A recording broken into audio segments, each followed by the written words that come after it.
Sa ngalan ng Ama, ng Anak at ng Espiritu Santo. Amen. Sumainyo ang Panginoon. At sumaiyo rin. Mga kapatid, aminin natin ang ating mga kasalanan upang tayo maging marapat na gumanap sa banal na Inaamin ko sa makapangyarihang Diyos. At sa inyo mga kapatid, nalubha akong nagkasala sa isip, sa salita at sa gawa, at sa aking pagkukulang. Kaya isinasamo ko sa mahal na Birheng Maria, sa lahat ng mga anghel at mga banal, at sa inyo mga kapatid, na ako'y ipanalangin sa Panginoong ating Diyos. Kawaan tayo ng makapangyarihang Diyos. Patawarin tayo sa ating mga kasalanan at patnubayan tayo sa buhay na walang hanggan. Amen. Panginoon, kaawaan mo kami. Panginoon, kaawaan mo kami. Kristo, kaawaan mo kami. Kristo, kaawaan mo kami. Panginoon, kaawaan mo kami. Panginoon, kaawaan mo kami. Manalangin po tayo.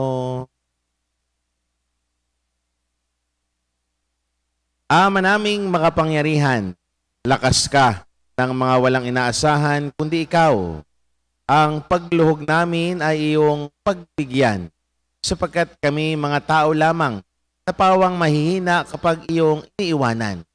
Kaya naman kami lagi mong tulungan upang sa pagtupad ng iyong mga kautusan, ikaw ay aming mabigyang kasiyahan sa aming isip at ginagawa araw-araw. Sa pamamagitan ng Jesucristo kasama ng Espiritu Santo, magpasawalang hanggan. Amen. Pagbasa mula sa ikalawang sulat ni Apostol San Pablo sa mga taga-Korinto. Mga kapatid, yamang kami mga katulong sa gawain ng Diyos. Ipinamamanhik namin sa inyo na huwag ninyong sayangin ang pagkakataong ibinibigay sa atin ng Diyos. Sapagkat sinasabi niya, sa kaukulang panahon ay pinakinggan kita. Sa araw ng pagliligtas, sinaklolohan kita. Tingnan ninyo, ngayon na ang panahong nararapat. Ngayon ang araw ng pagliligtas. Iniwasan kong makagawa ng anumang ipagdaramdam ni numan upang hindi mapulaan ang aking paglilingkod. Sa halip, ipinakilala ko sa lahat ng paraan na ako'y lingkod ng Diyos sa pagtitiis ng kahirapan, kapighatian at mga kagipitan. Ako'y hinagupit, ibinilanggo at binugbog. Naranasan ko ang magtrabaho ng labis, ang di matulog magdamag, ang di kumain ng ilang araw. Ipinakilala kong ako'y lingkod ng Diyos sa pamamagitan ng malinis na pamumuhay, kaalaman, pagpapahinhod, kabutihang loob, ganoon din sa pamamagitan ng Espiritu Santo, tapat na pag-ibig, tapat na pananalita at kapangyarihan ng Diyos. Ang katuwiran ang siya kong sandatang panlaban at pananggalang. Naranasan kong parangalan at siraang puri, laitin at papurihan. Ako'y itinuring na sinungaling, gayong katotohanan ang aking sinasabi. Ako'y itinuring na di kilala kahit kilalang kilala. Halos mamatay na, ngunit malakas na malakas. Kahit ako'y pinarurusahan, hindi ako namamatay. Inaring hapis na hapis, gayon may laging nagagalak. Mukhang mahirap, ngunit nagpapayaman sa marami. Waring walang-wala, ngunit akin ang lahat ng bagay. Ang salita ng Diyos. Salamat sa Diyos. Salmong tugunan ang atin pong itutugon. Ang Diyos na rin ang naghayag ng handog niyang pagliligtas. Ang Diyos na rin ang naghayag ng handog niyang pagliligtas. Umawit ng bagong awit at sa poon ay ialay. Pagkat siyaong ginawa niya ay kahangahangan tunay. Sa sariling lakas niya at taglay na kabanalan. Walang hirap na natamo, yaong hangad na tagumpay. Ang Diyos na rin ang naghayag ng handog niyang pagliligtas. Ang tagumpay niyang ito'y siya na rin ang naghayag. Sa harap ng mga bansay, nahayag ang pagliligtas. Ang pangako sa Israel, lubos niyang tinutupad. Ang Diyos na rin ang naghayag ng handog niyang pagliligtas. Tapat siya sa kanila at ang pag-ibig ay wagas. Ang tagumpay ng ating Diyos kahit saan ay namalas. Magkaingay na may galak, hiyaong sa daigdig. Ang poon ay buong galak, napurihin sa pag-awit. Ang Diyos na rin ang naghayag ng handog niyang pagliligtas.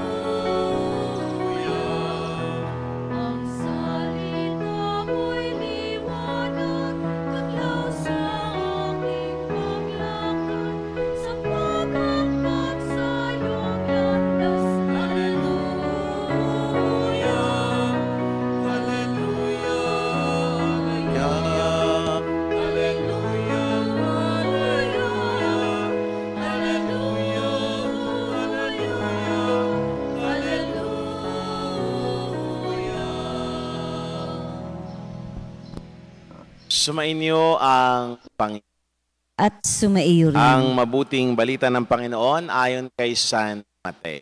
Papuri sa iyo, Panginoon. Noong panahong iyon, sinabi ni Jesus sa kanyang mga alagad, narinig ninyo na sinabi, mata sa mata at ngipin sa ngipin. Ngunit ngayon sinasabi ko sa inyo, huwag ninyong labanan ang masamang tao. Kung may sumampal sa inyo sa kanang pisngi, iharap mo pa sa kanya ang kabila.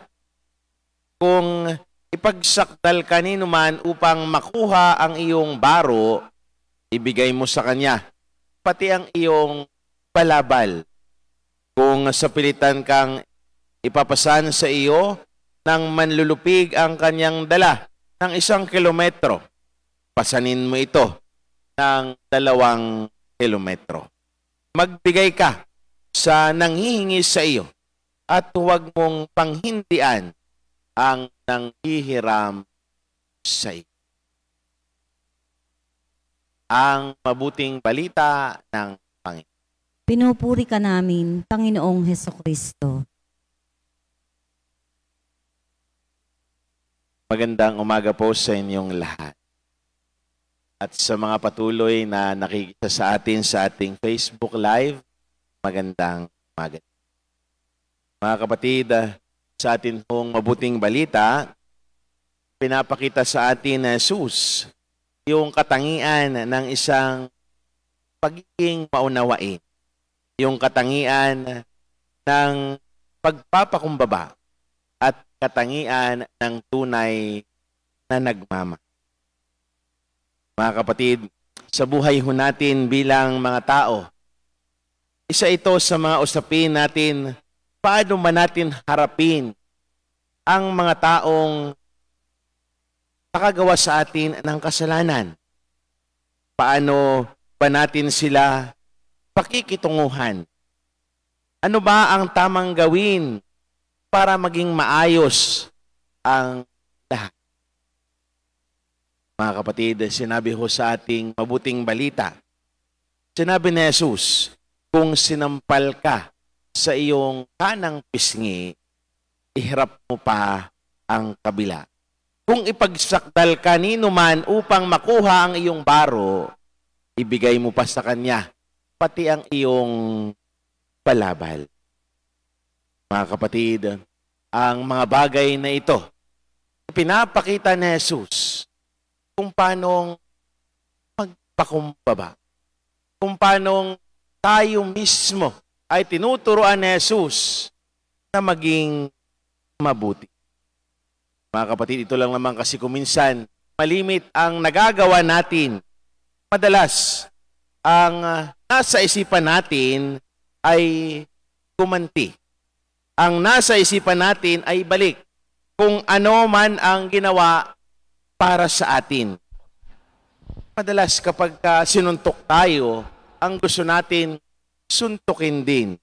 Kapag siniraan tayo, madalas ang ginagawa, sisiraan din. Ganun malimit ang iniisip natin. Ang ibalik ang kung anuman ang ginagawa para sa atin. Pero mga kapatid, ang sinasabi ni Jesus, kapag may ganong mga pangyayari, ano ang mas lalo at ano mas mabuting gawin? Pagpakumbaba. Ibigay ang kung ano ang hinihingi nila. Yan ang tinuturo ni Jesus sa ating mabuting balita. Pagpatuloy ang paggawa ng mabuti. Malimit ho nangyayari ito sa ating buhay. Kapag marami tayong nagagawa, lalo tigit sa ating simbahan, kaya kapag marunong tayong magbigay, kapag mabuti tayo, anong nangyayari? Madalas sinisiraan tayo. Pero mga kapatid, imbis na siraan din, imbis na ibalik din ang kung ano ang ginagawa nila, ang mahalaga, sana mga kapatid na ipinapaunawa sa atin ni Jesus, pagpatuloy pa rin ang paggawa ng mabuti. Ano ba ang nagiging dahilan o rason? Malimit kung minsan bakit nagkakaganito ang ibang tao? Dahil sa tinatawag nating selos. Yun lang naman hulagi ang nagiging dahilan kung bakit marami mga taong nakakaaway natin. Malimit maraming mga taong sumisira sa atin. Malimit mga taong nakikita ang kung anong masama sa atin. Bakit? Dahil sa inggit at selos. Pero mga kapatid, sinasabi ni Jesus, hindi paninira o hindi pang-aaway din ang ibabalik sa mga taong gumagawa sa atin ng mga ganong bagay. Hindi kabutihan. Sa buhay natin bilang mananampalataya, ang kinakailangan natin gawin, pagpatuloy ang paggawa ng mabuti. Ipagpatuloy ang paglilingkod sa Diyos. Nung isang araw nga po ay merong akong kaibigan na lumapit sa akin. Meron daw siyang problema. Siya daw ay matagal ng lingkod ng simbahan. Sabi niya sa akin, Father, bakit pa ganun ang mga tao ngayon? Sabi ko, bakit po? Kasi Father, alam niyo ilang taon na akong naglilingkod sa simbahan. Pero bakit malimit kong naririnig yung paninira sa akin? Malimit kong naririnig na meron daw akong ginagawang masama. Sabi ko sa kanya, Nanay, lagi mo hong titing at lagi mong unawain. Hindi ang mga taong iyan ang iyong pinaglilingkuran. Hindi sila ang pinaglalaanan mo ng oras at panahon. Hindi sila ang pinaglalaanan mo ng iyong sarili. Ang Diyos. Ang Diyos ang iyong pinaglilingkuran. Ang Diyos ang naging dahilan kung bakit ka bumabalik sa simbahan. At ang Diyos din ang magiging dahilan kung bakit ka mapupunta sa Kanya. Hindi sila ang magiging dahilan kung bakit ka makakatungo sa iyong goal sa buhay. Ano ba ang goal mo sa buhay? Siya. Bakit ka ba naglilingkod? Bakit ka ba paulit-ulit na bumabalik sa simbahan? Sagot niya sa akin, Father, para ho ako ay maligtas. At ang tanong ulit sa kanya, sino ba ang magligtas sa iyo? Sagot sa akin, Father, ang Diyos. Nanay, kung ang Diyos ang magliligtas sa iyo, ang Diyos ang tingnan mo. I-focus mo ang iyong goal sa Kanya. I-focus mo ang goal mo sa paglilingkod sa Kanya. Sapagkat, sabi ko, ibibigay, ipapakita ng Diyos sa kanila mismo, sa mga taong naninira sa iyo, sa mga taong tumutulig sa iyo, ang mabuti. Ganun po sa ating alam nating wala tayong ginagawang masama, kung alam nating wala tayong inaapakang mga tao, kung alam natin sa ating sarili na gumagawa tayo ng mabuti, pagpatuloy lamang nating tingnan ang kung anuman ang ginagawa ng iba para sa atin. Huwag nating ibalik ang kung anuman ang ginagawa nila para sa atin. Pagpus, tayo nawa ay magsumikap na gumawa ng mabuti. Ito'y para sa ating kaligtasan. Ito'y para sa ating ikalululahati. Ito'y para tayo mismo ay maligtas patungo sa kaharian. Si Jesus na mismo ang nagsasabi sa ating mabuting balita. Hindi ngipin sa ngipin, kundi paggawa ng kabutihan laban sa kasamaan ang magiging daan upang tayo ay maligtas. Hari nawa, sa banal na pagdiriwang ng misang ito, makita natin sa ating mga sarili, hindi ganti, kundi kabutihan ang siyang magiging daan at susi upang tayo ay isang magandang umaga sa inyo. Napakabuti sa atin ng ating mapagmahal na Ama. Manalangin tayo sa Kanyang mahabaging pag-ibig na nagpunsod ng ating mabuting pakikitungo sa ating kapwa. Panginoon, dinggin mo ang aming panalangin. Panginoon, dinggin mo ang aming panalangin.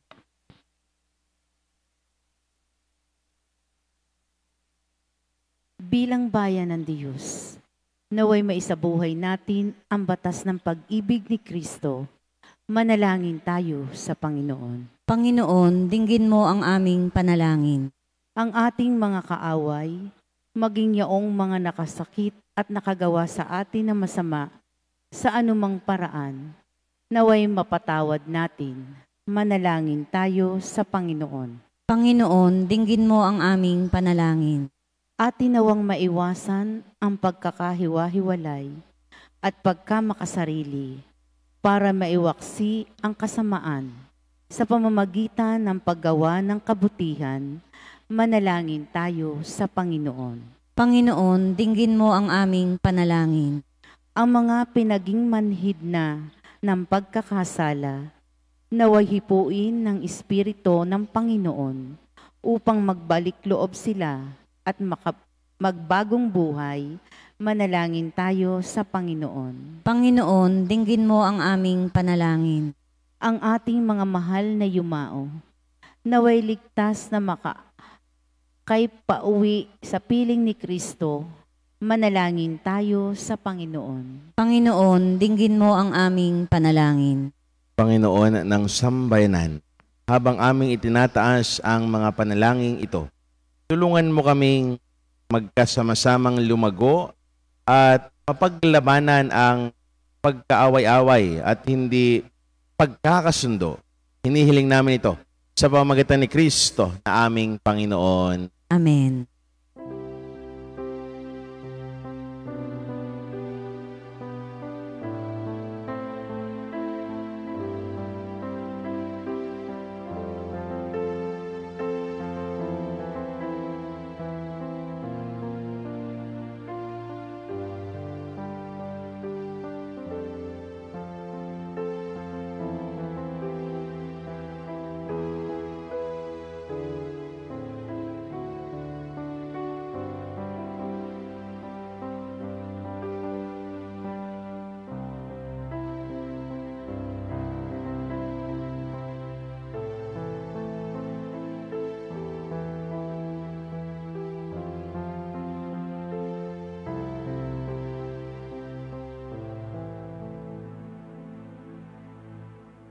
Manalangin kayo mga kapatid upang paghahain natin ang kalooban ng Diyos amang makapangyarihan. Tanggapin nawa ng Panginoon itong paghahain sa iyong mga kamay, sa kapurihan niya at karangalan, sa ating kapakinabangan at sa buong sambayaniyang banal. Ama naming lumikha, kami ginawa mong mga angking katauhan na dapat pakainin at pangalagaan at iyong dinudulutan ng banal na pakikinabang.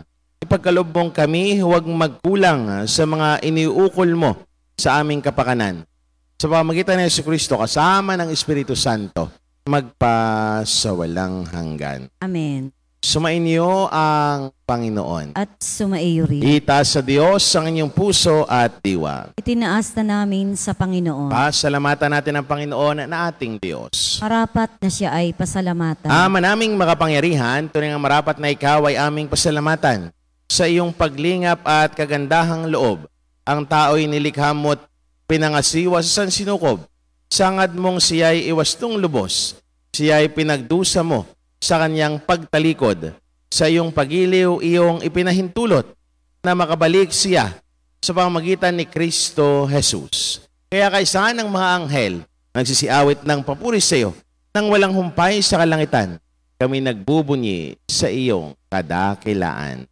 Santo, Santo, Santong Panginoong Diyos ng mga hukbo, napupuno ang langit at lupa ng kadakilaan mo, o sana sa kaitaasan. Pinagpala ang naparirito sa ngalan ng Panginoon, o sana sa kaitaasan. Ama naming banal, ikaw ang bukal ng tanang kabanalan. Kaya't sa pamamagitan ng iyong Espiritu, gawin mong banal ang mga kaloob na ito, upang para sa amin, maging katawan at dugo ng aming Panginoong Jesucristo. Bago niya pinagtiis ang kusang loob na maging handog, hinawakan niya ang tinapay, pinasalamatan kaniya, pinaghati-hati niya iyon, iniabot sa kanyang mga alagad at sinabi, tanggapin ninyong lahat ito at kanin. Ito ang aking katawan na ihahandog para sa inyo.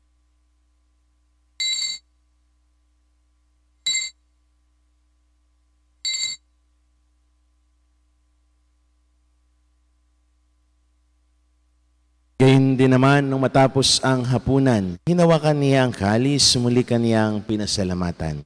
Iniabot niya ang kalis sa kanyang mga alagad at sinabi, tanggapin ninyong lahat ito at inumin. Ito ang kalis ng aking dugo, ng bago at walang hanggang tipan. Ang aking dugo ay ibubuhos para sa inyo at para sa lahat, sa ikapagpapatawad ng mga kasalanan. Gawin ninyo ito sa pag-alaala sa akin.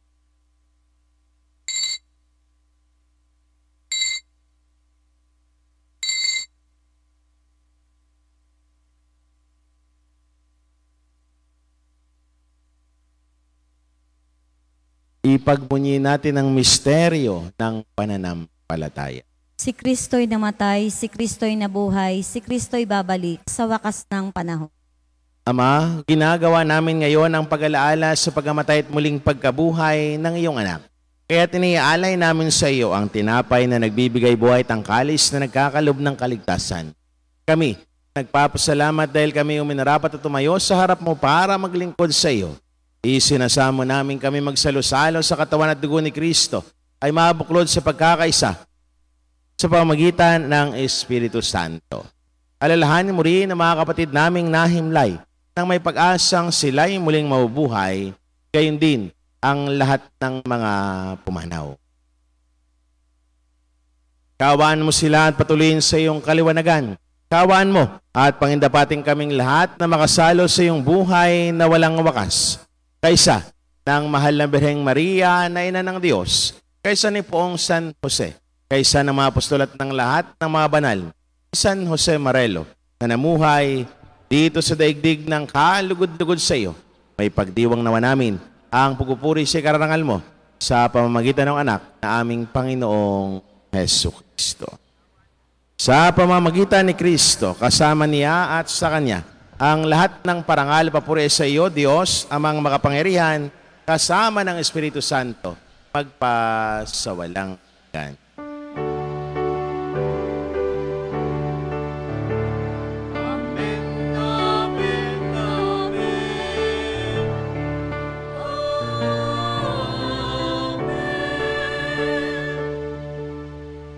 Sa tagubilin ng nakagaling na utos sa turo na Jesus, na Panginoon natin at Diyos, ipahayag natin ng lakas loob.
Hiniling namin kami, Diyos, sa lahat ng masama, pagkalooban ng kapayapaan araw-araw, iligtas sa kasalanan talayo sa lahat ng kapahamakan.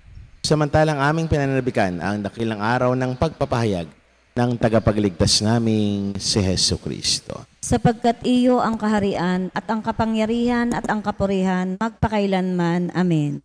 Panginoong Hesu Kristo, sinabi mo sa iyong mga apostol, kapayapaan ang iniiwan ko sa inyo, ang aking kapayapaan ang ibinibigay ko sa inyo. Tunghayan mo ang aming pananampalataya at huwag naman ang aming maraming pagkakasala. Pagkalooban mo kami ng kapayapaan at pagkakaisa ayon sa iyong kalooban, kasama ng Espiritu Santo, magpasawalang hanggan. Amen. Ang kapayapaan ng Panginoon ay laging sumainyo. At sumaiyo rin. Magbigayan kayo ng kapayapaan sa isa't isa. Peace be with you po. Kordero ng Diyos na nag-aalis ng mga kasalanan ng sanlibutan, maawa ka sa amin. Kordero ng Diyos na nag-aalis ng mga kasalanan ng sanlibutan, maawa ka sa amin. Kordero ng Diyos na nag-aalis ng mga kasalanan ng sanlibutan, ipagkaloob mo sa amin ang kapayapaan.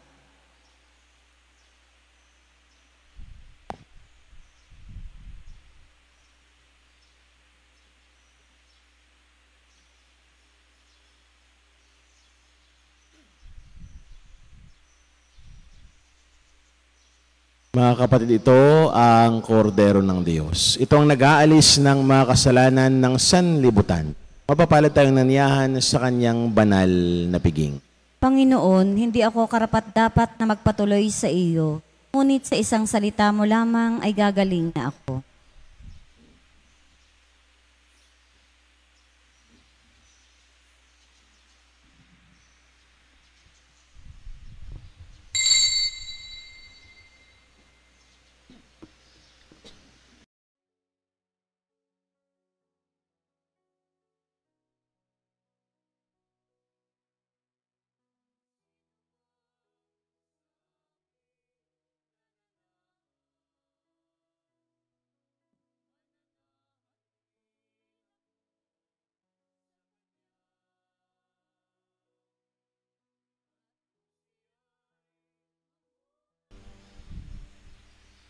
Nalangin po tayo.